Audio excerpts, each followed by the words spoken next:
You're listening to the podcast between doctors and friends.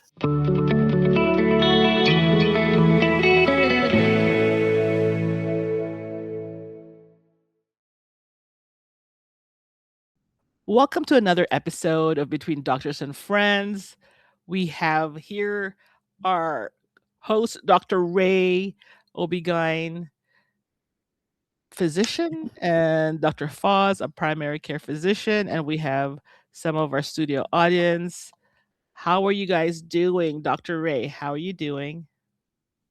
I'm doing good. I'm a little on the tired side because I worked all night last night and did a delivery at around 2 in the morning. But I came home and took a nap and um doing good, ready to go. Wow, 2 a.m. Girl or boy? Boy. Okay. All right. And Dr. Foz, how are you doing? Doing okay. Also in low gear, but I don't have the excuse of being woken up at 2 o'clock in the morning to save lives. So no excuses. I slept late because I think I watched some movies. Um, I've had a long week myself, and I wanted to start. We are, a few days away from the end of June, but I wanted to start with a question for you guys. My office had uh, a plumbing issue, that happened towards the end of May, Memorial Day weekend. And every time we go to the office and we're not sure if, it's the dust or something else, that I come home and my allergies just kick in. And, you know, one of my cohort here, Sandra, suffered from like a sinus infection. Something like this. Do we go see a doctor?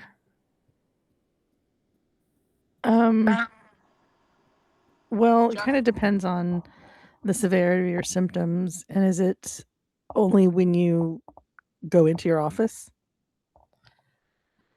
Well, I don't go anywhere else, but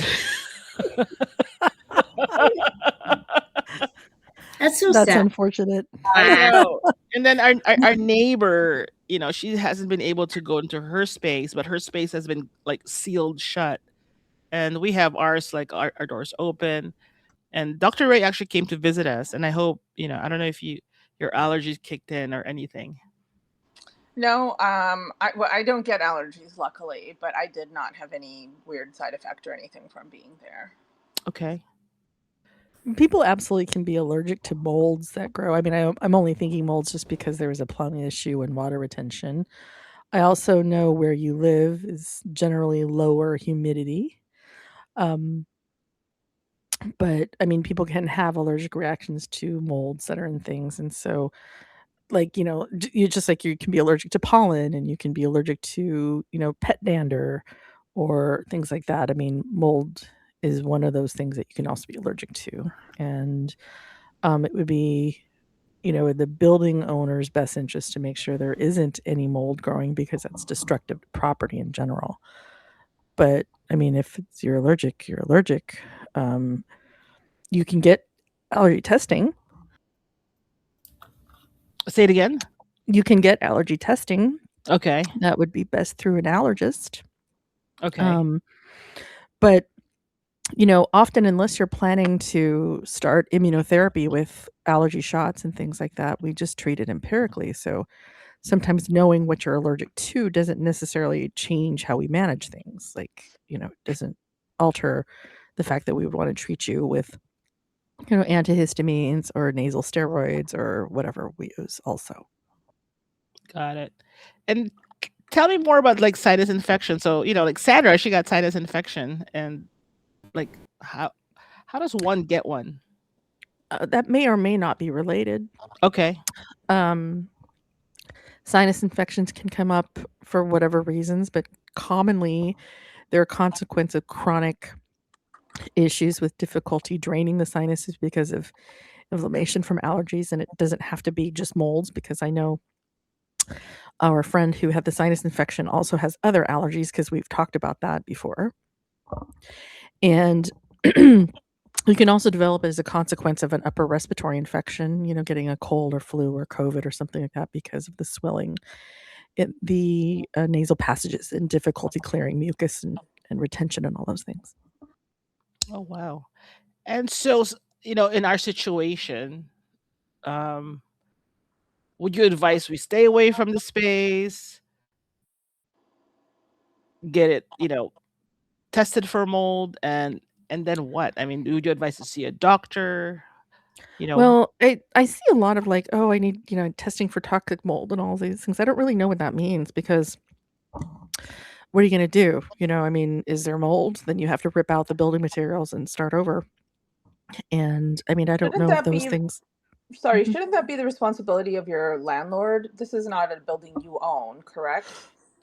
yeah, yeah, it's definitely the responsibility of the landlord. Yeah. For our neighbor, she actually got a testing company, came Uh-huh. last week, Uh-huh. and the test result showed mold. Oh, well, And, I would and say if they have it next door, then you very likely have it as well. Oh yeah, yeah, 100%. And also there was visible mold on her walls. floors, Yeah. yeah, Um, and her walls. So that's different than our case, because if it is, it would be airborne in Yeah. our office. and Yeah. so something like that, I mean, for her, she definitely can't, go in. For us, we have people come in and out. Um, do we say, I'm always just asking I don't think if it's you're like okay. toxic, like where you're around it and you're going to die. It's Yeah. not like that. It's just that people can be allergic to molds. Uh-huh. Um, And just like you would, when it rains and there's molds that grow in the soil and people can be allergic to that, what are you going to do? I mean, it's like you either treat it symptomatically, avoid what you can, or start immunotherapy. There isn't really anything else magical about that whole thing. I think that a lot of people like to blame whatever maladies they have on something they think is there. Okay. Um, that's your prerogative. But, I mean, it would behoove the building owner to take care of that, because that's destructive of their property, and Yeah. also now it opens them up to whatever complaints and litigation that people wanna launch for whatever reason. Yeah. Yeah. I Yeah. mean, that's kind of like, And it's right, it's not unusual after water damage like that, and so that's where, like, restoration companies are important, there's places that special or businesses that specialize in cleanup in these type of situations, because it is a risk whenever there's, substantial water damage. got it. Okay. So for me, just, going to that space, I've had long days there. And so I do come home with, it's a little bit tired. Like allergies do kick in. And, you know, that's Do kind the of allergies been my not week. kick in if you don't go in? Yeah. They don't kick in when I don't go in. Okay. So then, if you have to go in, I mean, you might want to think about if you can air out the place. That's always the Yeah. biggest thing, is just airing it out. And I mean, mold can be mitigated. It's not like once there's mold in something, it consumes your entire structure. It doesn't generally work like that. But what's the I mean, it legal can. liability then? If mold is just an allergen and some people have, a sensitivity to it, it doesn't sound like Yeah. it's fatal. I mean, Then what are you what's gonna the do? I mean, you can legal? sue. It's like you have to prove damages to have Yeah. liability. You know what I mean? And what are your damages? Hmm. Mhm. But health wise, because I'm concerned about the people that come in and out. I mean, we have like all the doors open, we have ceiling fans, we have fans, I we have mean, Well, it can make concrete. people sick. I mean, people can definitely get sick to their stomach. Really? To their Yeah. stomach. Okay. Yeah. I think it can make people definitely nauseous. Oh, wow. but Okay.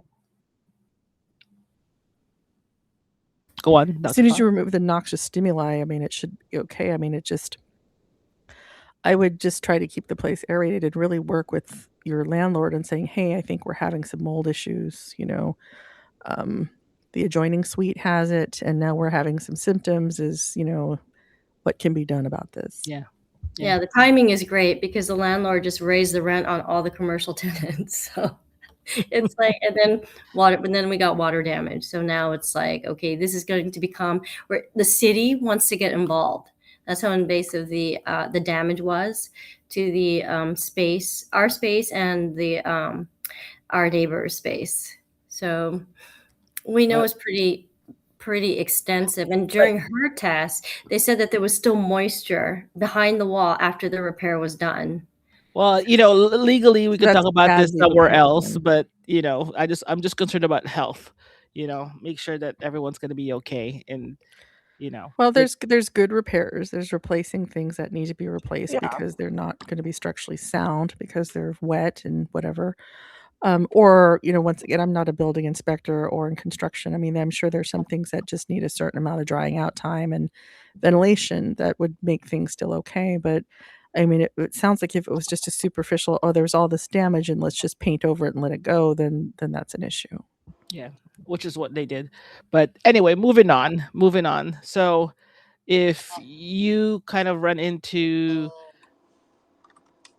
water damage on your wall due to plumbing, dry it out, and if you're Should be getting fixed appropriately, with yeah, allergic reaction, just kind of, I document think it. the thing is don't panic. Like people Uh-huh. panic. I've been exposed to mold, toxic mold, toxic mold. No, it's most likely not that big of a deal. It may be causing some problems, but you eliminate it and it'll go away. It's not something that can make you permanently sick, if that makes Yeah. any sense.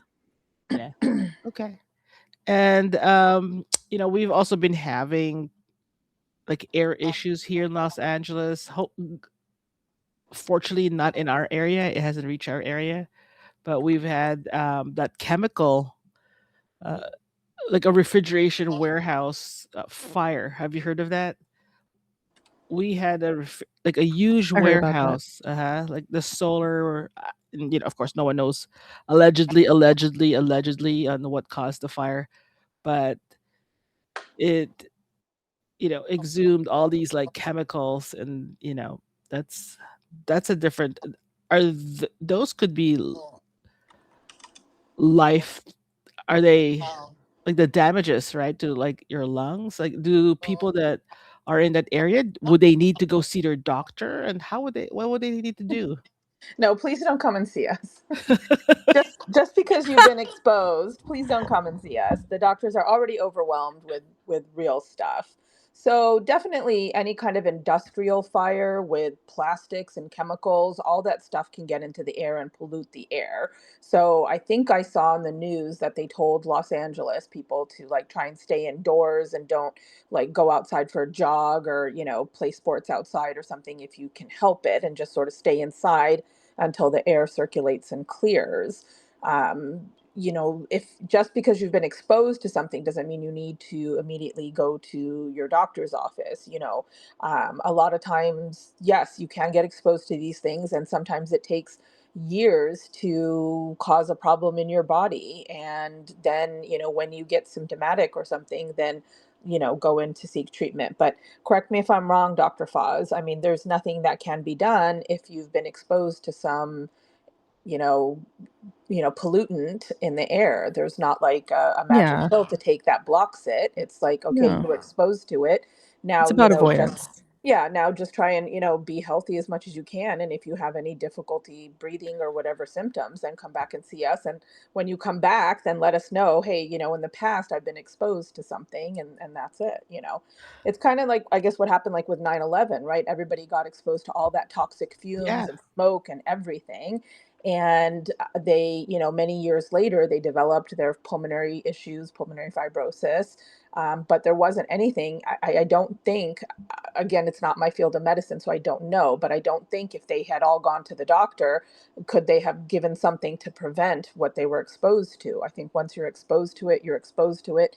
And now we just monitor your symptoms. And, if we know that you were exposed to some toxic chemicals, then they know kind of a little bit more what to look for.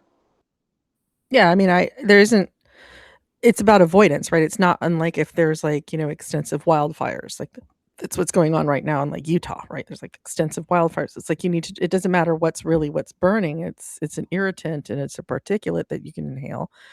And if you already have a pre-existing issue, if you have like, known asthma or COPD, then you should try to definitely avoid it or wear an N95 and get a, HIPAA filtration system for your home while you keep the windows closed and things like that. But I also recognize that that's really difficult. That's a really hard thing to do. But there isn't anything else that I can give to somebody except treat symptoms if you're having flares of asthma or COPD or something. I remember a while ago, I'd had a patient that had come in with shortness of breath, and this was after some wildfire exposure, and at the time, but had no lung issues and was admitted to the hospital. It just ended up being a new onset asthma that was thought to possibly been triggered by um, the wildfires that were blazing at the time, and but this person, when you actually talk to them and get their history, like there's kind of a history of asthma, like sort of mild kind of stuff going back a long time. Like there's family history of it. So it's not like this person was not sort of set up for this sort of thing to happen. And, any toxin exposure is bad for your lungs. It's not good for you. And, could it lead to things like, oh my gosh, like lung cancer, things like that? It's hard to know because lung cancer is a leading cause of cancer death anyway. And so, obviously, if you have symptoms, you should seek care, but there isn't anything I can do prophylactically except tell you to move out of the region. If you can't Yeah. live with it, move somewhere else, or go hang out wherever the air is not a problem, and I can't. We know that just pollution in general, like people who live in more polluted air have a higher risk of lung disease. Mm. So we know it's not good for you. Like, for example, in some cultures where they cook a lot of food still over wood fires, Mhm. still a much higher incidence of lung cancer, right? So these people, yeah, they're Really? not smoking cigarettes. They're just around wood fire all the time. Is Yes. wood fire versus coal any difference? I couldn't tell you. I would just say it's Except for the taste. particulate matter. You know what Uh-huh. I mean? Like, it's just, I'm sure none of it is good for your lungs. Um, but you, it's just, there's not much that can be done unless you're currently symptomatic. It's about avoidance to the best of your ability. And I feel bad for people around there who might have issues. I mean, if you live down the street for some place that's like blazing on fire, like, what are you going to do? You're going to be the mercy of whatever direction the wind blows. Mhm. And, Korean barbecue? is it over Don't wood fire? no, it's not. No, it's not. But Those are Sometimes it is. gas grills. Sometimes it is. The old school ones will have charcoal. oh, wow. So, don't go complaining about the fire, and then you go for Well, I mean, Korean it's barbecue. avoidance is important, and treating symptoms is important. Like people who have like asthma and COPD already are going to Yeah. have more problems. Most likely, they may have a flare that needs to be treated, and it's just really unfortunate. Like, what are you going to do? It's in the air; you can't get away from it. But I also think to like incite panic from this is not really going to help anybody. Yeah. It's good to know this. I mean, I know it, but I wanna make sure that our listeners, those 2 people listening, know this. Hi, Auntie and Beezus, the only other listeners, That, possibly M when on a you good day.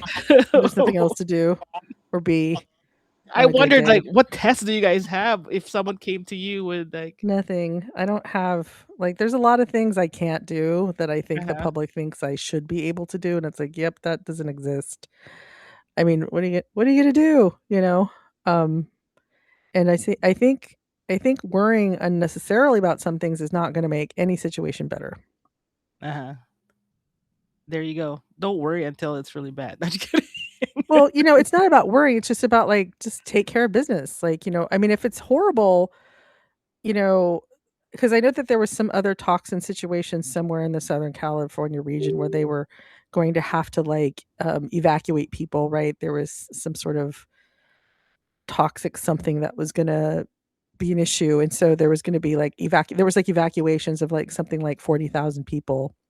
Oh yeah, that So aerospace company, yeah, the something chemical like that. drum. And Yeah. so I mean, that is different, right? That's an immediate threat to your health, and we got to get you out of there. And that's where the cities and the county and the state and the feds are going to be kind of on it. But when it comes to something like this, it's not like a huge immediate threat unless you're like standing next to it in plumes of black smoke. I mean, you just kind of have to do your best to mitigate, and that's where N95s are important. That's where HEPA filters, in your home with closed windows. That's where just trying not to go outside, which really is not cool. I mean, that's like what an unnecessary expense and inconvenience, Yeah.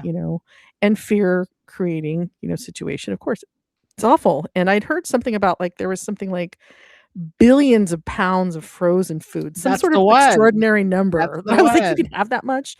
That's like now gone to waste. And I'm just like, oh, that's tragic on so many levels. Like, um, but I just don't.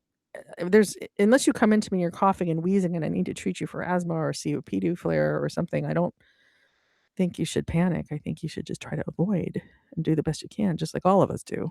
Yeah. Now, going back to a sinus infection, and I'm not, picking on Sandra here. And in general, when someone, how would they know that, number one, that they have a sinus infection, and in general, like, what do they do? Can they take like Tylenol to like help with a headache? Well, if you don't mind, Dr. Ray, I'll just stomp all over this one. Yeah, go ahead. I don't. This is your field. It Here, doesn't Doctor A, involve somebody's here. vagina, so Have a cigarette with me. Just kidding. sinusitis has a few forms, right? There's always stuff that's more like outliers out there, but most commonly that the general public is concerned about is acute bacterial sinusitis. And that's when some sort of condition has been set up to allow bacteria to grow in the sinus cavities of the head. And that leads to pain, fever, mucopurulent nasal discharge and all these types of things. And typically responds. It can lead to a cough as well because of the ongoing postnasal drip. And it is responds typically to to antibiotic treatment because it's a bacterial thing. You can have many types of sinusitis though. A lot of people, they start coughing with a sore throat and they have nasal congestion and facial pressure, and then they've had, fever to 101, and this started 2 days ago. And they come in and they're like, "I need antibiotics." It's like, "For what?" "For my sinus infection." It's like, well, most acute sinusitis is viral in nature. So Oh, giving wow. you antibiotics doesn't kill the infection, and then also sets us up for things like, side effects of antibiotics theoretically. You can get, C. difficile colitis diarrhea, or you can get a severe allergic reaction or whatever, um, without any real benefit, right? A two main causes, not the only causes, but two main causes or major causes of acute bacterial sinusitis are catching a cold, and then all the inflammation inside the nasal passages impedes the drainage of normal sinus stuff. And that sets us up for a bacterial superinfection. So that's why when you come in and you have facial pressure and you're coughing with a little sore throat and nasal congestion and headache and body aches, and your 7-year-old child had just had the same things and now you have it, that is, if it's been just a couple of days, that's very suspicious for a virus. And so most sinus infections initially are viral in nature. They're not sinusitis that are bacterial in nature. Okay.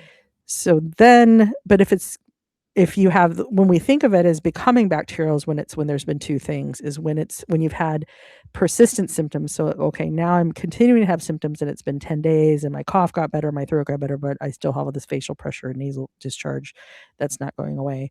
Or if you have a bimodal illness. So I got cold symptoms and then I started to get better and then I got worse again. And so that's makes us think of those things. But there are other types of sinusitis. There's chronic sinusitis, which is usually the result of hay fever and allergies. That can be one issue. Sometimes that's treated with aggressive allergy management. Sometimes that's treated with surgery. Those patients I feel bad for because they're often kind of like a lot of their symptoms are kind of neglected for a long period of time. And there's other stuff. There's like fulminating fungal sinusitis in people who are like out of control diabetics who happen to get a terrible infection and all these things. But those are rare things. Those are not something that should go through your head as like an average healthy patient. Wow. Wow. And Home remedies. Wow, is that usually? Wow, that was a whole lot of boring information. Or wow, now we have nothing left to talk about. Oh, I have to absorb that. Um, Overwhelming. home remedies for that. I mean, is it a waste to just be taking, pain relievers, No, those Sudafeds? help. If you think you have a sinus infection, of course, please see your doctor. Your doctor is the one to make that determination. Sometimes we can't make the determination. Sometimes we're like, I'll do something called like a wait and see prescription. It's like, look, I think this is probably not bacterial. This is probably, this. But if you're not better in like this amount of time, just go ahead and start the antibiotics. But please don't unless X, Y, or Z happens, just because I don't want people to have unnecessary issues, with no benefit. And the thing is unnecessary overuse of antibiotics leads to bacterial resistance. So then you basically kill off the weak bacteria, the strong bacteria live, and pretty soon you have, bacteria that don't respond to anything. And that's very real. Like we don't get new antibiotics on the market all the time. That's not common. And we get into there may be a time when nothing works for anything, and then what do we do? So we want to be judicious about the use of antibiotics, right? That's called proper antibiotic stewardship. And that's why you shouldn't go in there. I just didn't feel good, so here's your Zithromax. Like that's not really how it works. And by the way, Zithromax doesn't work for sinus infections, people. Remember that. Should I clip that? No. Yeah, No, do not tie your shoelace and then rub your nose. Tie your shoelace and always wash your hands. I think that's why I became like germaphobe, because I would get sinus infection. I was like, ugh. Well, Worse. it's not about being dirty. See, that's the other thing too. No, Is but I it's just don't not want about being dirty. bacteria. But you have bacteria in your sinuses right now already. I can tell you that. Everybody does. There's no escaping that. And whether or not it is So causing a problem is really where the issue is. And I have known you for a most while. of my life. Uh-huh. I also remember many moons ago you being allergy treated. So, we know that you're kind of set up for that type of stuff, Yeah. right? So, Yeah. and sometimes people need surgery to clear up the passages. They have a nasal septal deviation. They've grown a nasal polyp that's interfering with the drainage. They have just really, really tiny draining like holes to begin with. That's just how they are. Um, hypertrophy of the nasal turbinates. I mean, there's like 101,000 things that can cause issues. It's really about drainage appropriately out of the sinuses. Like what causes your sinuses to drain the fluids that are produced there normally? What's impeding that?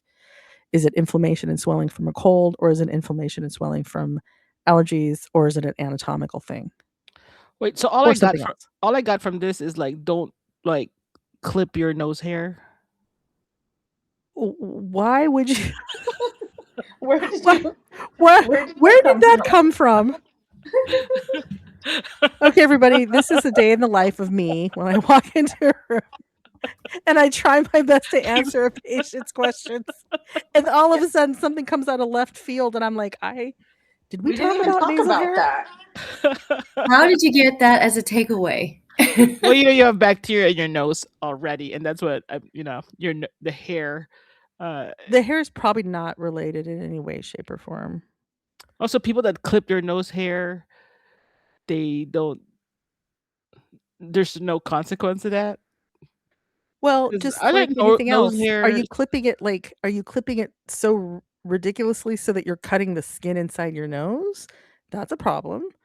But I mean, if you're just trying to make sure you don't look like the wolf man and trimming a little bit, it's as long as you don't cut yourself, it's not It's gonna be okay. related to any of this stuff. Okay, good. That's just for those two listeners that keep calling us and writing to us. That's for There's them. somebody who calls us and writes to us. Man, those two people need to get a life. Get a life now. Go clip your nose hair. No. And Go hello, cut your nose hair. everybody. Hello, Hi, Auntie. Auntie. Auntie Derek from I just Daytime Tea wanted with Auntie Derek's here. thank you, and I just wanted to add on, yes, and because of my allergies, a sinus infection is something that I have been like going through for years. I'm 40 now, and I just remember for probably the last 35 years of my life, it's something that tends to happen once a year. It hasn't happened recently, believe it or not. My allergies have actually like kind of died down. But yes, anytime that has happened, there's usually no type of like quick remedy that I think maybe green tea has helped in my adult year, like with the drainage and clearing things up. And I tried to stay hydrated, but it was just one of those things that you just had to wait. Like, I have a headache. I can't breathe out of my nose. I just feel miserable. You want a Yeah, whole it's new really face. miserable. It's really miserable, especially chronic sinusitis. But ultimately, like if you have allergies, treat the allergies so that the inflammation gets better, so that you have better sinus drainage. It's about, I really hate using this term, particularly amongst certain populations, but this is a situation where trying to identify root cause can be helpful. There you We go. can't always, but My you know, takeaway is that I'm allergic to the office. I need to stop going to the office. I got it. Yeah, you gotta stop working. or fix your allergies. Fix my Yeah, my face. takeaway is Fix your face. your office is fully mold contaminated, so you guys need to shut down and take a 4-week vacation. That's my takeaway. Doctor's orders. Well, see, Doctor's this is the thing, though, orders. is what I I'm need afraid of. I'm prescription afraid of for people listening to this. I mean, all one other person, and thinking that everything, like, oh my God, I walked into this building, there must be toxic mold, or I go home and there must be toxic mold and I'm going to die. It's really not like that. Like, we're only saying this about your situation because there's already a pre-existing condition for mold, which is extensive recent water damage, right? So extensive.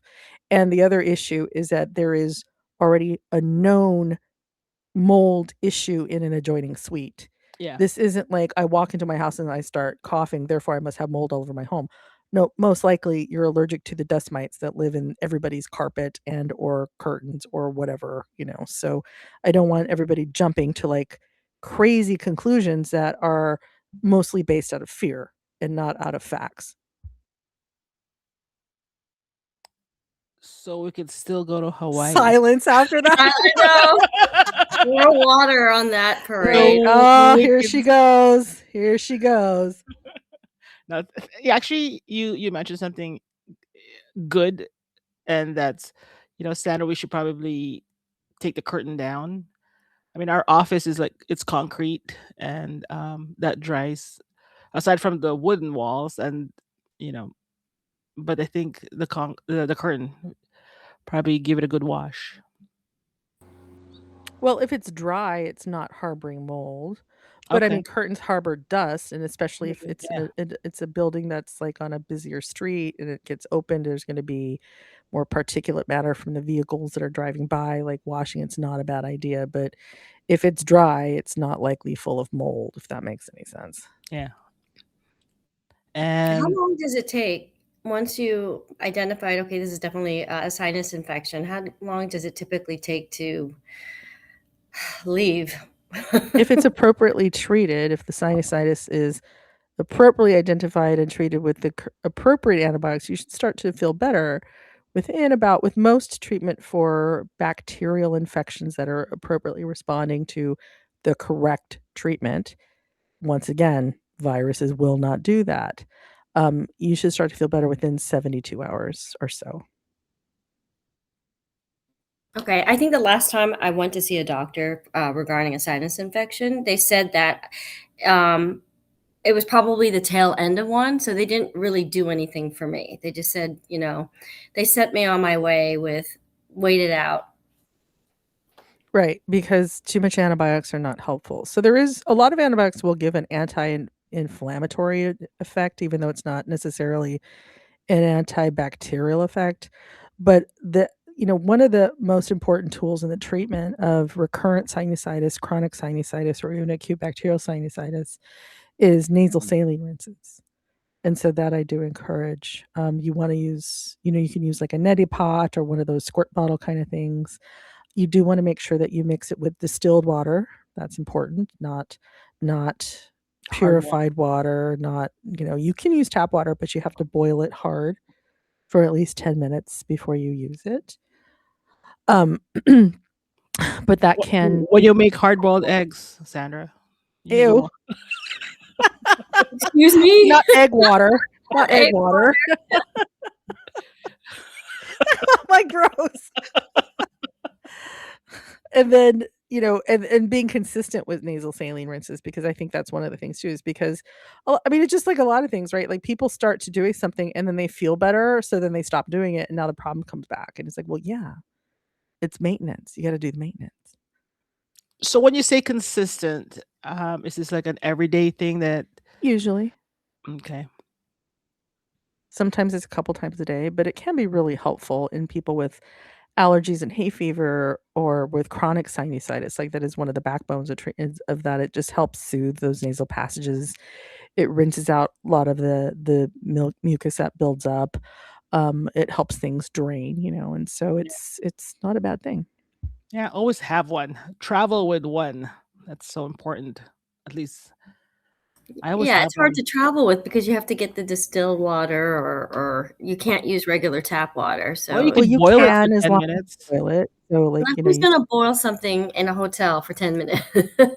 Get you get like hot tea. I mean, there's like that well, hot. there's DoorDash, so you can have water delivered. Um, and it's not as difficult. I mean, there's usually in the States, there's usually a CVS or Walgreens or something, distilled water is sold in grocery stores, so it's not like you have to go. It's sold with any sort of water, so you don't have to go to extreme lengths to get it. I mean, There you it's go. not and I you can buy pre-made saline and use that instead. It's just that's hard to haul, and it does get to be kind of expensive You after a know, period we of time. we we have these, this powder, when you buy these like it comes with this little packets of powder. Yeah.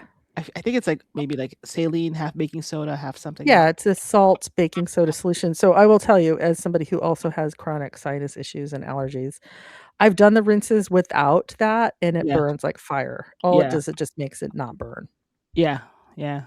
But is that I mean, will that if you don't have distilled water and you put that in a purified That so water that bottle?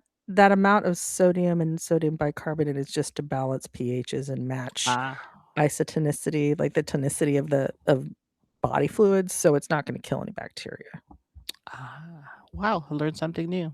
I hope those 2 listeners learned something new too. It's only one because the other one joined us, Oh, so okay. hi, Wow. Beezus. We know you're listening out there, maybe, if you haven't found something better to do with your time. Calling you out. Wow. Any questions? Why do sinus infections they affect also your actually for me in particular, it affects my teeth. It's the referred discomfort that you're having because it's probably your maxillary sinuses that are infected, which are, underneath your eye sockets, and so the teeth roots are there, so the nerve innervation is kinda there. So it's a nerve distribution thing. Yeah, I found out the hard way. I actually went to the dentist one time because I swore that I had a cavity up there, but it was actually a sinus infection. Wow. As Yeah. Dr. Foss says, fix your face. Fix your face and see your dentist. I know when Just I get fix migraine headaches, my teeth ache, but it's like all of them on top, right? So what? it's like, yeah, it's just it happens to affect that nerve distribution. And then some people will come in and they swear they have an ear infection. It ends up being like a bad wisdom tooth or something like that. So a lot of times it's hard to tell. Wow. How does one get an ear infection? Typically.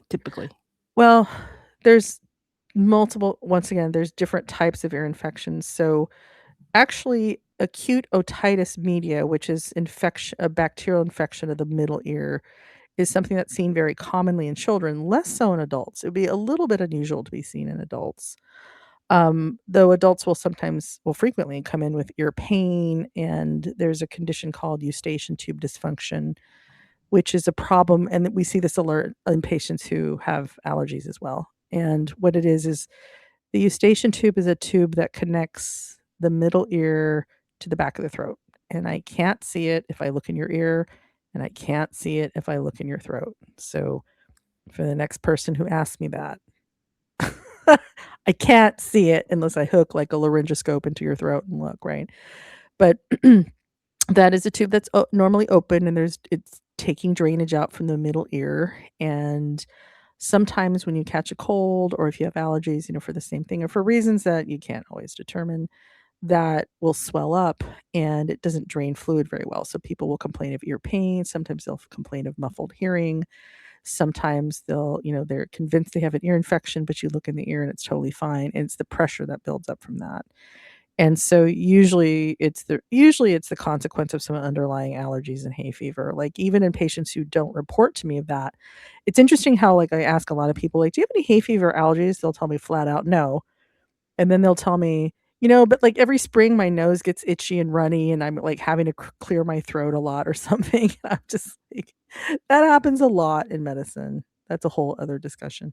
Um, but it's often something like that. And so we address the hay fever and allergies and help to improve the drainage. There's other reasons that can happen that can cause that to happen, but that's the most common, and that's um, usually what's seen in adults. Children are different. Children get middle ear infections quite easily. It has a lot to do with the angle of that eustachian tube as they're, growing from infancy into toddlerhood and so on. And also because poor kids, their immune systems are still developing and they're all playing in the sandbox together. So they get every virus that's around. So they're constantly getting sick. So it's constantly getting inflamed.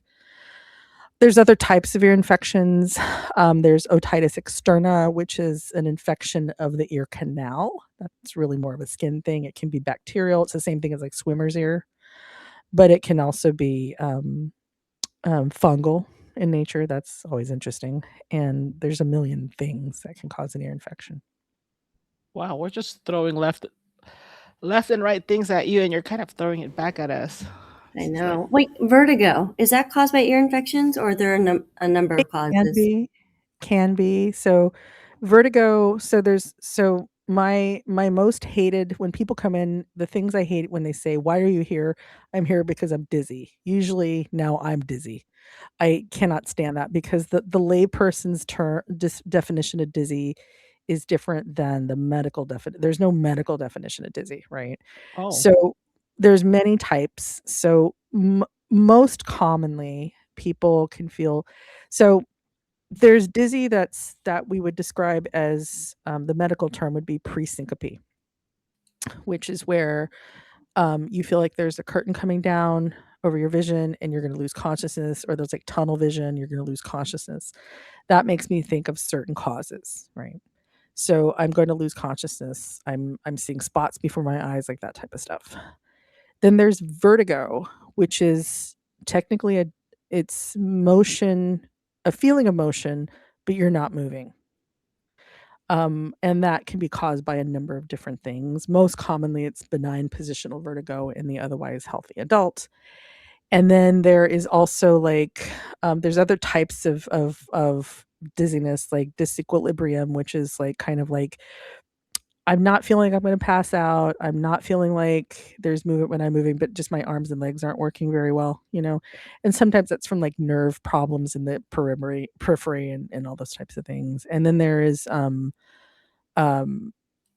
another type of dizziness that people come in and they're complaining of dizziness, but when you kind of get to like, please describe to me what your dizziness means to you. That's often, people label things that are not correct, or they're labeling it like a layperson word and it means different things to us in medicine.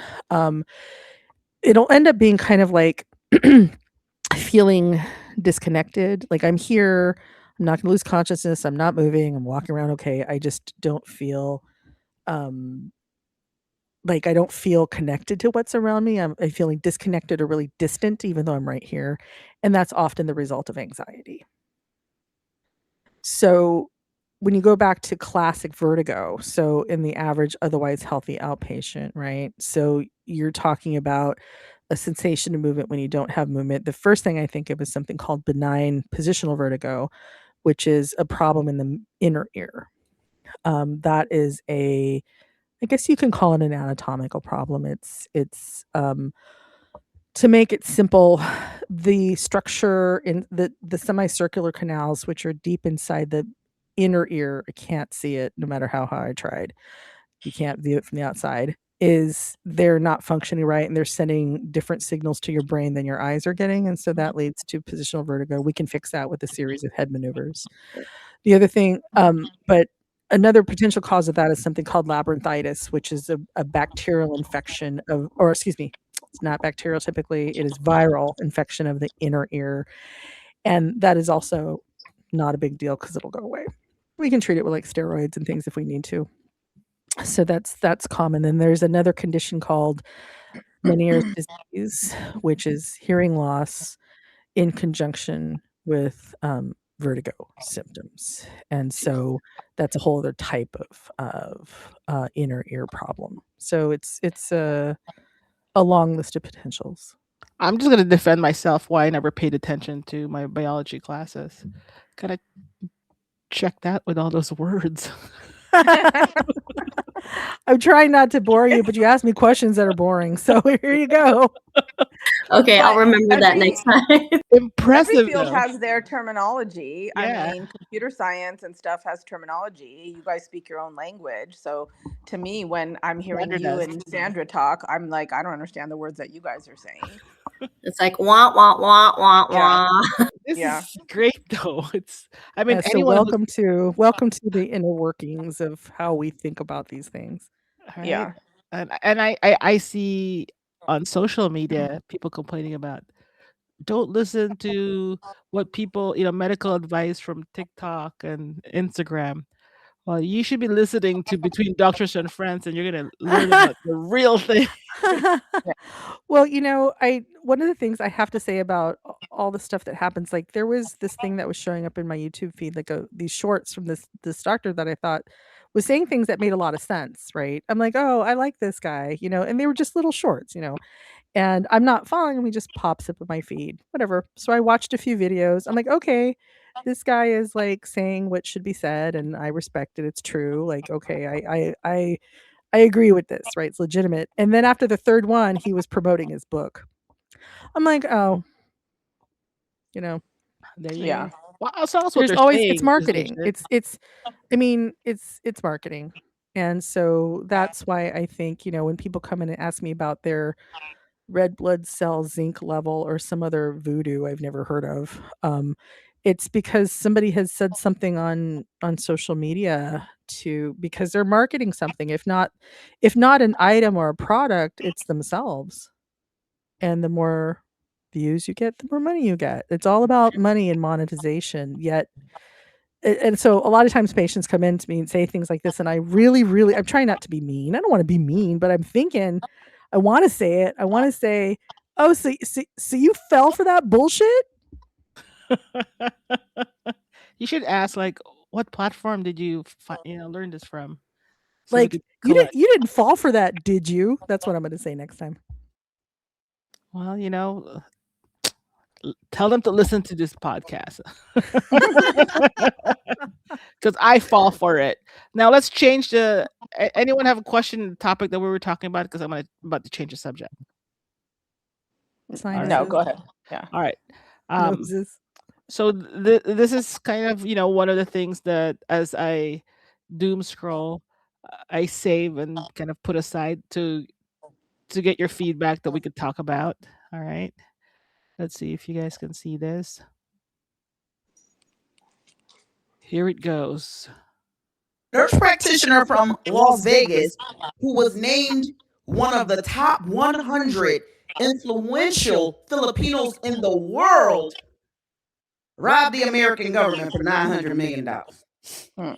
That whole thing, right? Now, y'all heard that right. Mm. $900 million. She Wow. took the Little Kim song to heart. Black Barbie dressed in Bulgari. I'm about to leave in somebody's Ferrari, and I'm not even joking. She bought a Bulgari necklace for $900K, and she had a Ferrari that was about $565,000. And she built a resort in the Philippines that was bigger than Mar-a-Lago, where Trump lives. She was getting about $1 million per patient from patients who were terminally ill, doing grafts on them that they didn't need. Some of the patients died within days of her doing this grafts on them. She had a that's whole terrible. cartel Ponzi scheme going with this. Let's get into it. A nurse practitioner from Nevada has been charged with multiple federal felonies after being accused of using clinics in the Houston area to steal hundreds of millions of dollars from Medicaid. Marizelle Yuki of Las Vegas was indicted on Thursday on federal Medicare fraud charges. Yuki is accused of working with others to defraud terminally ill people by providing them with unnecessary treatments and then billing the government for their care. Yuki allegedly bribed healthcare providers to make referrals to her business and receive kickbacks from distributors whose treatments she used.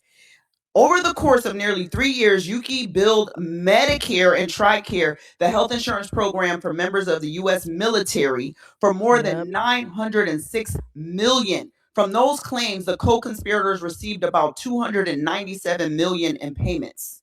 Yuki used the money to buy luxury items for herself, including a Ferrari supercar valued at more than 500 bands, $865K on a Bulgari necklace, $1 million home in Hawaii, and a $4.6 million beach resort in the Philippines. Yeah, we got She's it. a nurse practitioner and the owner of multiple clinics, including 2 in Manville and Pearland. Yeah, we got it. Yuki's business provided skin substitute allografts bioengineered from donated placental tissue to treat wounds. Yuki allegedly paid healthcare providers to refer patients to her business. Yuki would then give the patients grafts that were medically unreasonable and unnecessary. She applied grafts to wounds that weren't infected or already healed to maximize profits. In some cases, hospice patients treated by Yuki died within days of receiving their grafts. Oh, you ain't shit. She allegedly falsified records to make it look as if the treatments were reasonable. Yuki billed the government for about $1 million per patient she treated. They're gonna give you the chair for that shit. The government accuses Yuki of using the money to fund a lavish lifestyle. Last year, she was sued in Nevada federal court by one of the companies that provided her companies with skin grafts. The company, Allergy. All right. Okay, that was overkill on what allegedly happened, but yeah, there is a lot of in every industry they're That was an awful scamming. lot to process. Like Well, I'm I've still seen it. processing what I just watched. I've 100% seen it. Like an ear infection. Oof. Okay. So yeah, that's why any of us who participate in Medicare, like programs to take care of patients who have Medicare, we have to take annual training on fraud, waste, and abuse. I have to sign all these things that say, hey, I can't refer people to myself if I'm an owner in some things. And there's all these laws, like there's Stark laws and all these things that prohibit you from doing these things. But yeah, home health is one of those things. In one of the networks that I used to work with, a bunch of doctors, two of them who I had met, one of them who had come and was like brought in by our CEO to do a talk on how to be more efficient, were busted in a $115 million Medicare fraud situation. I know. And I was like, oh, that was so and so. Oh, I bet you feel like an idiot now. And it was home health stuff. It's like, poor patients who are on hospice. When somebody goes on hospice, there's usually more federal funds that are opened up to their care. Patients need those things. They need, durable medical equipment. They need somebody to help move them and bathe them and administer medications and care for them. Of course, these people are often quite ill and quite fragile, and it is ripe for abuse. People come in and say, hey, we'll give you this if you refer a patient to us, we'll give you this. It's totally illegal. You can't do that. It's a kickback, and you will go to jail or be fined or lose your license or one of those things. But people see the money and they just run for it. Now, I don't know who this nurse practitioner is. I don't know anything about this case. Never heard of them until this moment. We'll let the courts decide what happens, or what happened. But Medicare and healthcare fraud is not unheard of. Wow. Did they talk about placenta? Did she mention placenta? What the heck? Dr. Rey. Dr. Rey. She did mention something about it, but I know nothing about it. So I think maybe they're taking some of the tissue from placentas and using that in the product, the graft that she purchased from this company. So maybe it's a placental based product, but I know nothing. I have not heard anything about it or know nothing. Yeah, because people think the placenta has all this magical stuff for, it's got stem cells and whatnot, and so that's probably why they're using that. Whether or not that's Wow. true, I know nothing about that. I've never heard of using placenta stuff at this point, but whatever.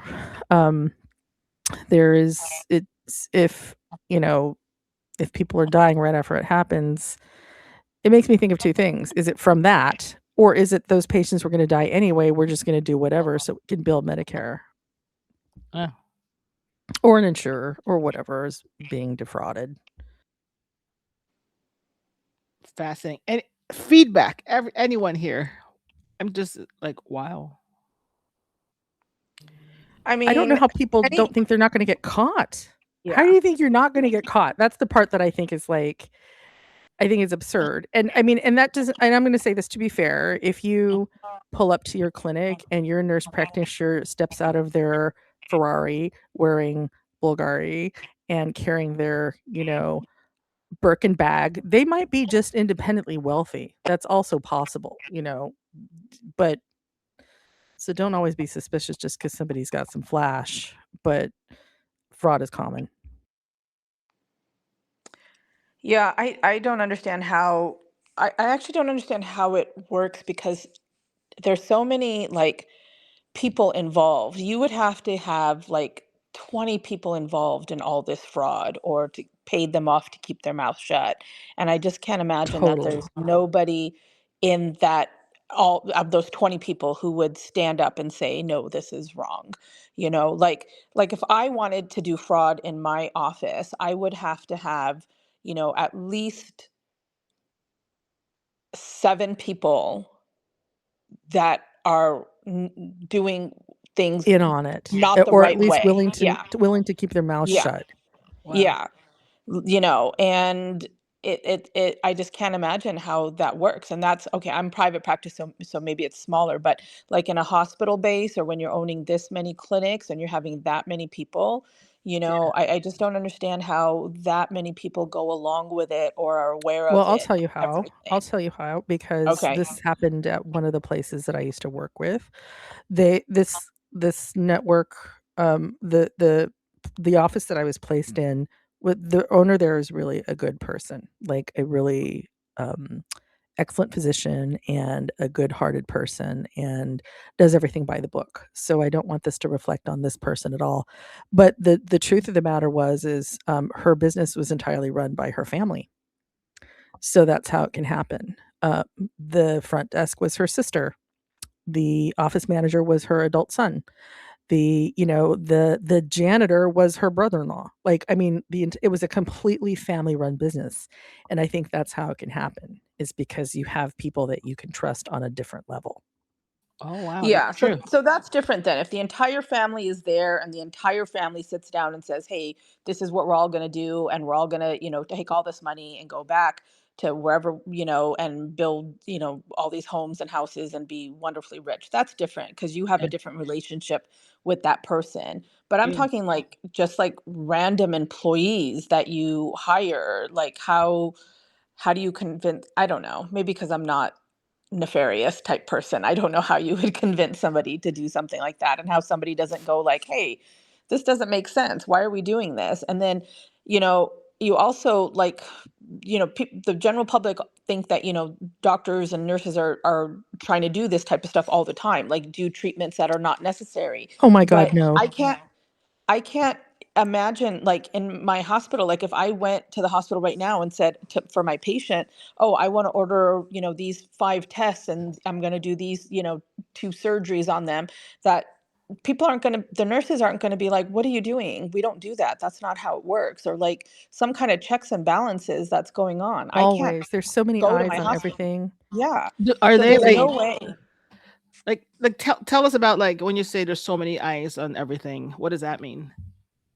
Okay, like if I wanted to, I don't know, like say like my husband, worked at a pharmaceutical company and they invented some fancy antibiotic or something, right? And I'm like, okay, I'm going to use it on every one of my patients, regardless Uh-huh. of whether my patients need an antibiotic or they don't. And Uh-huh. I go to the hospital and I say, "Oh, okay, this I have this patient here. I'm going to go ahead and give her X antibiotic." And I write the Uh-huh. order for it and everything. The nurse is going to question me, "Why are we giving her this antibiotic? She's not she's not showing signs of infection. What are we treating her for? Now, maybe I can bully that nurse and I can be like, hey, I'm the doctor. You listen to me. I want to give her Yeah. this medicine, whatever. Okay, maybe I can bully her. But then it goes to the pharmacy, and the pharmacy is going to look and see what the diagnosis is, what the medication is, what the indication is for it. And they'll sometimes call. I've gotten calls before saying, like, hey, you prescribed this medicine for this patient. What is it? What are you doing? Or why are you giving this medicine? And what Oh. about this other medicine? What about this? And, and I'll be like, oh, yeah, maybe I wrote it wrong, or thanks for calling me, or, oh yeah, I don't need to give it. Or maybe I'll say, I feel like that's the best medicine. So the pharmacy is going to call me, and maybe I could bully the pharmacy and just be like, give it anyway. I want to give it, but if that happens repetitively with like my 5, 10, 15, 20 patients, there's a whole bunch of checks and balances in the hospital. Like, they have a lot of, like, they have a Oh yeah, pharmaceutical there'll be committee. like a meeting about you. Right. So Oh, they'll have a really? People talking yeah, to they'll like, have a we need to pharmaceutical talk to her. they have a pharmaceutical committee, and they'll look at utilization, and they'll be like, hey, why is given X antibiotic to like all these 15 patients? Like, there doesn't seem to make sense that she's giving all this antibiotics, and there doesn't really seem to be an indication. Okay, we need to have somebody talk to her and have her find out. And I'll get called into some meeting about something. And even maybe I could, push my way through or bully my way through. But it's a lot of like me being, kind of an ass and very narcissistic to be have to talk to all these people and basically let them all overpower them and let them and be like, I know better than you guys, I'm the doctor, you do what I'm going to do. But anyway, I mean, there's so many checks, and it's so hard to get away with it. I would Yeah, have to do a yeah. lot to get away with it, and then There's eventually like a whole it'll, department that looks at everything yeah, for everything yeah, you do. And even in the outpatient arena, like even Really? if you look at like I don't do hospital stuff anymore, but even if you look at like this, like there's people who review my charts. My boss yeah, randomly goes through and reviews my charts. And so if things are going to be yeah, wonky, it's wonky. And then even like in a previous place of employment that I had that was much more um relaxed about certain things, and you can have MAs that are they're just like, oh well, I just thought you did placental grafts for anybody who had a wound. Like they don't know, they'll just be like a robot that just please set up the placental graft or something. Somebody's going to come in and eventually question something. There's always something. And also there's also something like level of billing. So in the world of kind of billing and coding and all those things, if I'm typically seeing patients with a certain level of care, like how long you spend with them and how intense it is, if I'm all of a sudden billing outside of those typical, if I'm billing way more for more complicated visits, for example, than the community does, that's flagged. Insurance companies will audit what I'm doing. Mhm. So there's a lot of things that like, and Wow. then it gets even worse for Medicare. Medicare is like way beyond that. But I see a hand raised. Go on. No. Oh, me? I'm just kidding. um, Well, we have a lot of hands raised right now, so, I know. More like It's eyebrows raised. hard to pick just one. Okay, so ketamine A or lot's relative. opioids? I'm on dog duty. Hold on. Ketamine or opioids? Why is it a thing? How can people get away with prescribing ketamine? I mean, I'm hearing a lot Well, in news about these ketamine like addicts, and it used to be opioids, but now I'm hearing more about ketamine. So how does the abuse okay. happen from that end? First of all, I think that it makes me really sad when I hear these things because I think a lot of people who have substance abuse issues have underlying psychiatric pain that they're trying to fix, and I just wish we could fix that for people. I think why do we have so much drug abuse here? It's so sad. It's so self-destructive and just terrifying. It's You'll have, a lot of places, a lot of people, and this includes physicians and nurse practitioners and physician assistants and nurse midwives and nurses and pharmacists, and you can go on the line, are just about the income and the money. And so if you want to set up a pill mill, then you're welcome to do so. I have a physician and surgeon's license. So I can do whatever I want with that I find is appropriate for my patient. Having said that, I do have to answer to my specialty board. I have to answer to the societies that I belong to, and then more importantly, my own conscious and good efforts and good ethics. But you can set up something where you're just a pill mill and you'll pay me. You're coming in complaining of pain on your, chronic knee pain. Okay, well, you failed surgery or don't want surgery or not a surgical candidate. So here's your Percocet or whatever. So that does happen. And that's why there's a lot of, there's something called in most states have a prescription drug monitoring program. So any prescription that's written for a controlled substance goes to a database. And if there's anything that's funny on there, it's flagged. Pharmacists and pharmacies are part of that as well. So if they notice, hey, this doctor's writing like tons of whatever, they'll notify authorities. There's checks and balances. But really ultimately I think what's happening with a lot of these people is everybody's got their price, I'm guessing, and that's what's happening.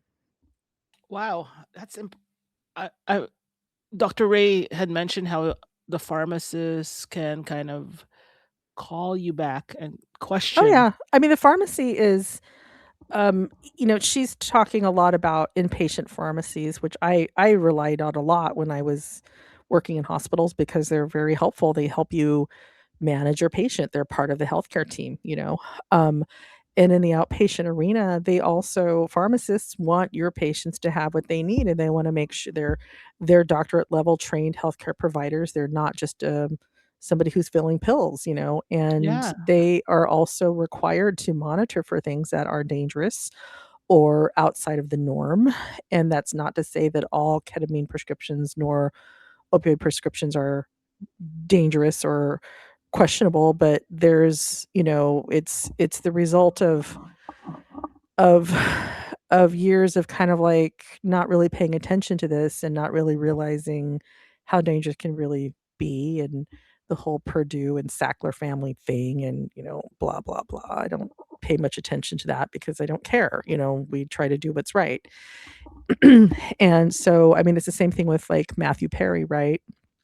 He died from a ketamine overdose or something like that, and there was a whole bunch of people who went down because of that. And I'm sure a lot of it had to do with, I've always not wanted to practice in certain parts of the country, or with certain populations, because I'm sure there's, a great deal of pressure when you're dealing with clients who have a lot of money and a lot of clout, and they're going to expect certain things from you, even though it's not medically appropriate. Wow. Yeah.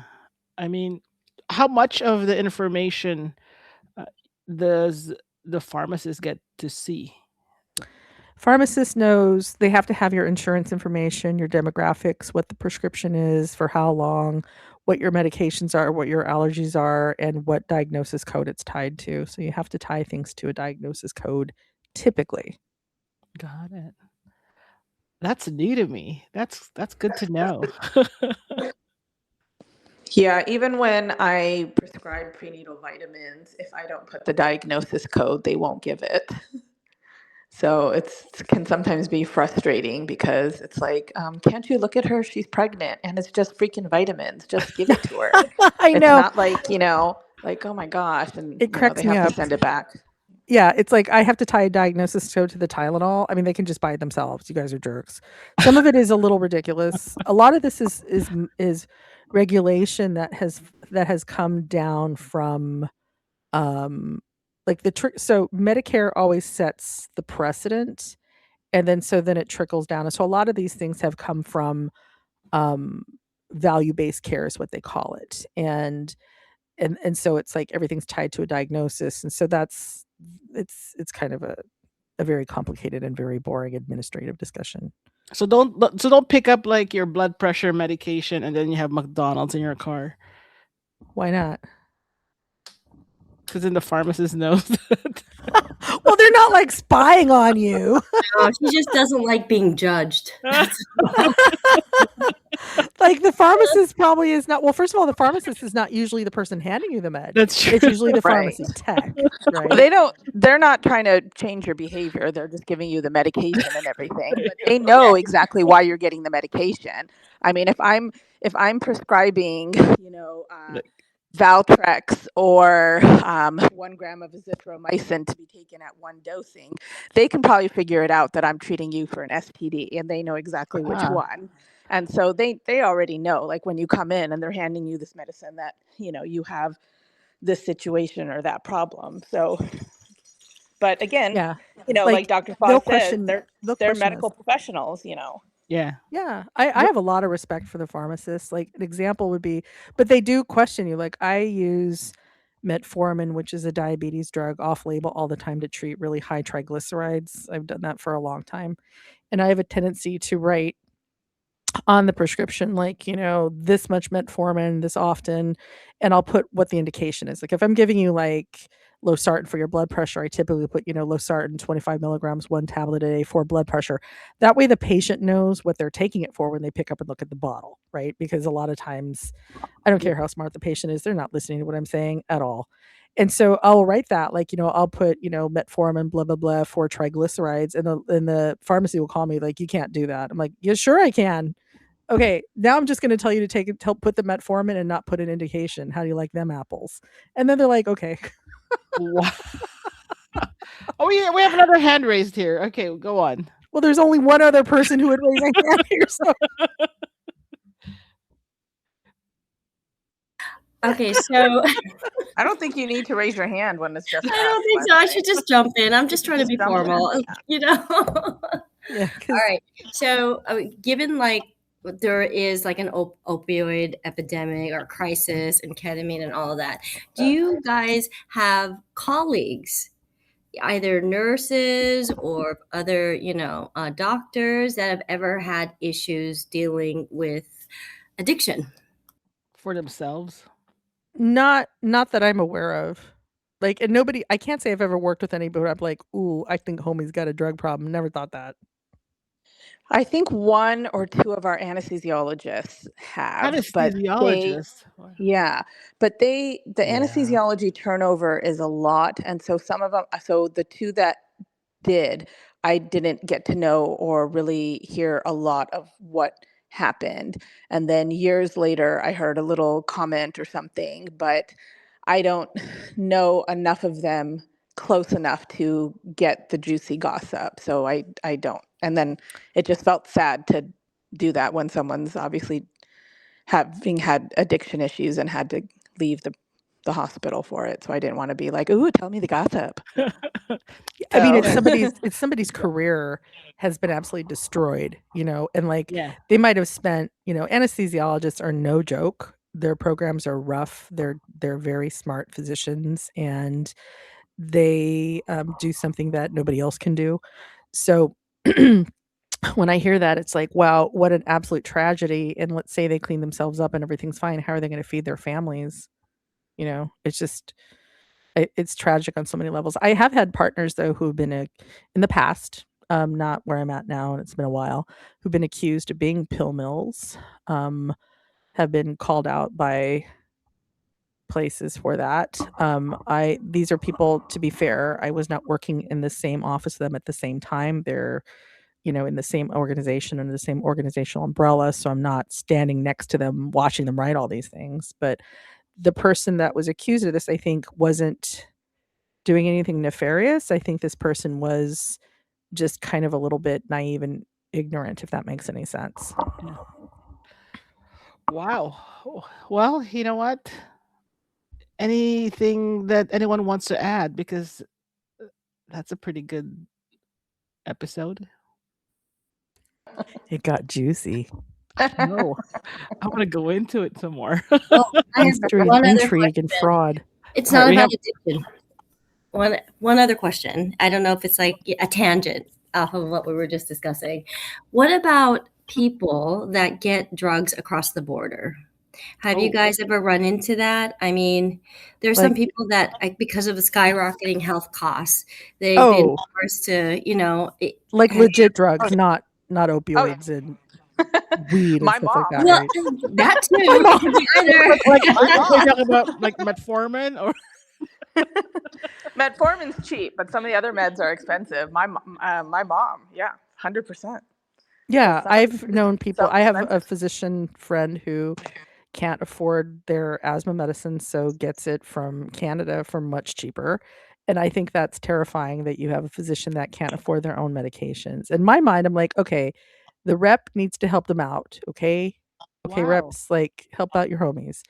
But I mean, outside of that, it's, it's not, it's, I don't really know the full legislation on that. I know that I cannot, like, as a provider, I can't, and I really hate that term provider. I find it really annoying. Oh, I I don't use it. Don't call yourself a provider, please. Call okay, yourself a physician. myself as a physician, like I can't Yes. go to Canada, buy, a case of whatever medicine and then bring it here and then give it to my patients or sell it to my patients or apply it to my patients. Like it doesn't work like No, that. you definitely But cannot. I can go and buy it for myself, and that's okay. Yes.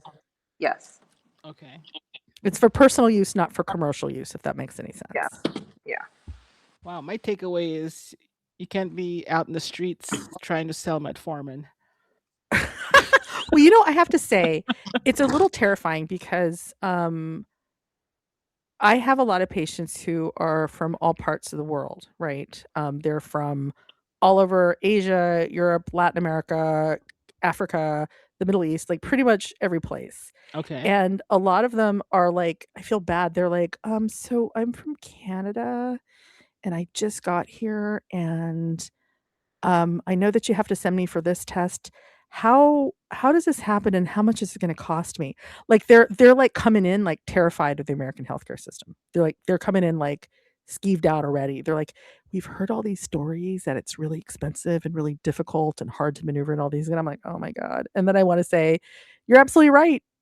I don't even know my own insurance very well. Like, and it's hard. I think our system is broken when it's like that. And we spend way too much money on drugs that should not cost us that much, that are like life-saving drugs, like really important medications that can really improve people's long-term health and keep them off of things like hemodialysis and away from their bypass surgery and all these things that are just not, they're just out of cost. It's cost issues for a lot of people. It's really bad. Well, you know what? You just opened a topic that will probably extend this, or I could use it for next week. But I woke up this morning with some sad news that one of my mom's, best friends from college, she and her husband, live abroad, and they came to the U.S. I think, last few days to visit, and the husband was suffering from bad sciatica and has been challenged with really bad diabetes. And during the flight, his sciatica was so painful that when he got here, of course, I don't have the full story, but he had fallen and fractured something.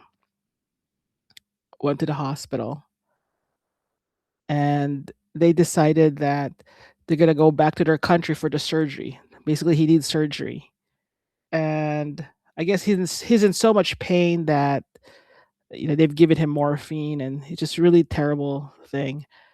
But then this morning we learned that he passed away, Oh no. and Is really he still sad here in the US or he made it back? while still in the U.S. Oh no. And Can I so ask you, what did he fracture? Was it the back or was it the hip? you know what? I'm not sure. Because if he fell and he broke something, it's probably his hip, Yeah, and that has a high death rate associated with it, actually. mm. And so I was talking to my mom, and they're similar ages to my parents, and they had like let's say very similar to us, two daughters and all that stuff. And anyway, they were going to go back to the Philippines and get the surgery done because their other daughter there is a doctor and would help. They said it's too expensive in the U.S. to have that surgery, and it would be out of pocket.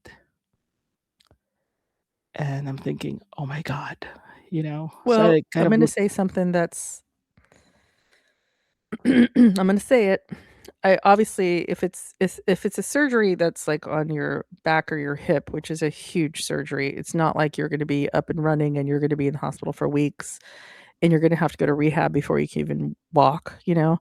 But the truth of the matter is that U.S. hospitals don't require payment before the procedure. Yeah. But, you know, he passed away. So, of course, all the Canadian hospitals do. Canadian hospitals for foreigners, because this just happened with my mom. yeah, They basically, like within 5 minutes of being there, they're asking for a credit card to pay. It was yeah, a very amazingly opened our eyes. Probably It because of was very, Americans who cross yeah, over and don't pay the bills. yeah. But I mean, So they really, we immediately, don't do that before here. anything, yeah. yeah. So if Well, somebody does surgery on this person and and they have a $250,000 bill, they can just walk. yeah, but they have to pay for that bill. They So, do by yeah, by if you're not a resident of this country and you go back to your home country, what happens then?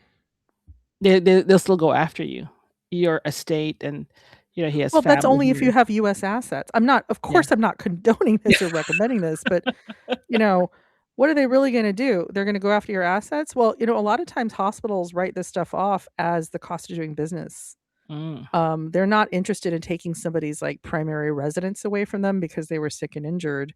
That's why there's funds for this in some circumstances. I'm not advocating for this, of course not. And I wish they'd had travelers insurance because maybe this would have that's not been an ex- issue. yeah, Maybe I don't know Well, because that's also. I used to work somewhere we had a lot of travelers insurance. It didn't always cover what people thought it did. But they're typically it's not always you know, you're going to get bills, but if you're not here to accept them, who's going to come after you? They're going to send somebody after them in the Philippines, like a bounty hunter kind of stuff. I mean, that's not how that works. yeah, yeah. Well, they're just kind of the Well, they're upstanding citizens who exactly. are not looking to fleece or take advantage. Yeah, And I agree with that. Like, of course, but and I this think whole thing about money is absurd. for me it was I had spoken with Santa about it this morning. I said, yeah, this is the importance of travel insurance. How important it is that. So I kind of looked it up. I said, oh, this is going to be 100%, because with my yeah, mom's issue, we're probably out 50 grand. yeah. So this one was like I looked it up because Oh my it's God. at least $150,000. I mean, at least. And I said, oh, especially in the area that this happened, which is in San Francisco, very expensive area. And knowing what I went through with my sister, seeing the bills, that is a very expensive expense. And plus the hospital will not release the body unless it goes to a mortuary or an airline, right? So there's kind of these, and the travel insurance and will help take care of this. And the other piece is if you booked your flight with a premium credit card that has travel insurance, it just kind of how important that is. Oh, I never thought about that. Yeah, Does that cover international stuff too? yeah, and it's Cool. something that for Some me of this. them do, if they're high level, like Amex Platinums or Chase Sapphire Reserves, like the ones with like the $800, $900 annual fees. Some of them will give you travel insurance, but I think it's a little minimal. I mean, there's restrictions, obviously. Yeah. I mean, my sister traveled to a different state and was hospitalized and then 2 weeks passed away. And I wish I had looked up what credit card she used to purchase that flight because there's some, you know, travel insurance there. And yeah, so for me this morning it's travel insurance. How important that is because I was just reviewing um, my auto insurance yesterday. And in reviewing it, I'm going, oh, look at this. There's this coverage that it says it covers the driver and all of its passengers for medical and funeral expenses. I was like, oh, I didn't know that. All those It's little things, right? those It's the little devil's things. always in the details. It's in the Yeah. fine print. And having gone through all that and taking care of what happens if someone passes away, I'm very aware of like, oh wow, I mean, for my auto insurance, I'm like, oh, okay, no wonder it's expensive, but gosh, travel insurance, and for I think our parents, I'm just going to advocate for that. Just I had purchased I think I rented like a 15-seater van for my sister's memorial, and I said after that, I'm gonna get the Costco travel insurance just because I don't know what's happening. My mind is like that, and I'm glad I did. It wasn't a lot. It was like $20 extra but travel insurance. And plus, we all love Costco, right? Because we all love Costco and Del Taco. Oh my gosh. Commercial. Del Taco's 4th of July funnel fries are so good. And that's I'm the end of surprised this hearing that episode. from you. I You know know you're not what? into sweets. I'm a little I'm not shocked. I'm not into sweets, and I've never had funnel cake. See, this is the hold that Del Taco has on you. Right? And so, well, because Sandra over here, we were I'm not working. going to be thrown under the bus. Okay, I do like Del Taco though. She loves Del Taco, and I'm like, okay, fine, let's go through the drive-through. And then they had this, funnel fries, and I'm like, I've never had funnel cake before. Let me try it. It's so good. And Del Taco funnel cake is probably 1/10 as good as the funnel cakes you get at like fairs. Really? Yeah. Oh, you've never I'm had sure real of funnel it. cake? It's I've so never had good. real funnel Sure of cake. it. I've only had Del Taco funnel You fries. need to have real funnel cake. Yeah. Oh my god. I'm gonna have to get more metformin here.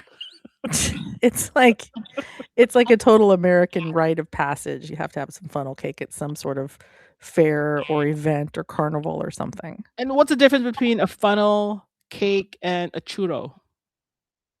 A funnel I cake don't know. is It's like what's the difference between a cheesecake and a pie? They're different desserts.